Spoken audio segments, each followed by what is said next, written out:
Kevin De Bruyne has agreed personal terms with Al Ittihad, but don't panic yet because, well, let's go through this. So, De Bruyne has reportedly, look at the language, reportedly agreed personal terms to join the Saudi Pro League side Al Ittihad. And who is their source?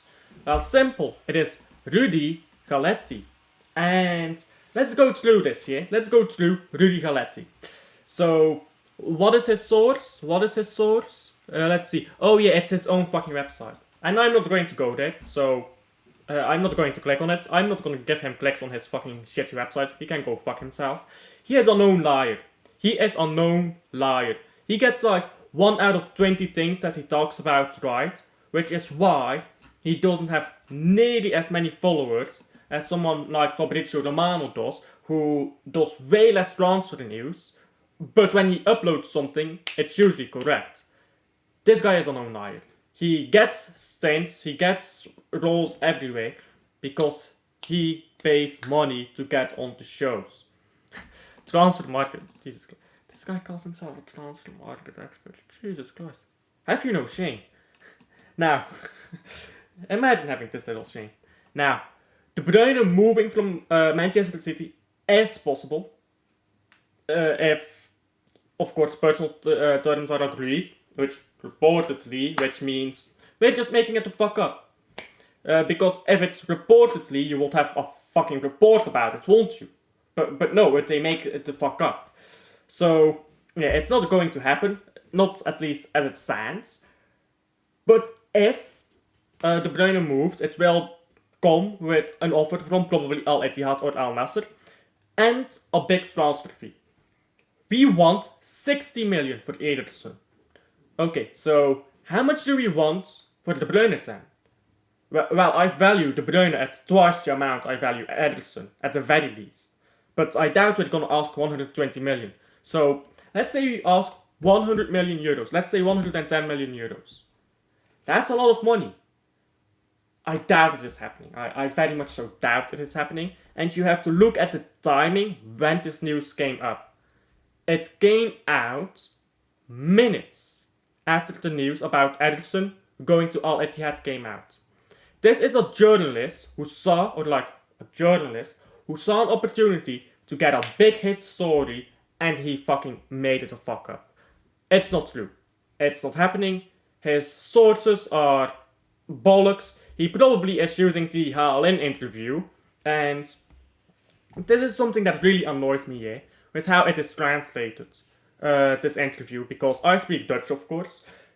This interview is translated literally, so there are a few things in that interview, that sound really sus, but in Dutch, it doesn't have the same implication as it does in English. So it's a really poor interview. You can't go off of that interview. Well, the interview was great, but the translation, it's too literal. It's not getting the implications that De Bruyne left. It's merely translating his words literally. Which, of course, for anyone who speaks 2 languages, you know you can't do that. Anyone who is bilingual understands. You can't translate an entire interview in one language into another, and with all the words being literally the same, and expect it to just make sense. It normally doesn't. So, it probably uses that interview as their source. It's bollocks. I very much so doubt that Al Ittihad is going after 2 Manchester City players, Ederson and Kevin De Bruyne, has the money to pay them both, and will actually pay them both.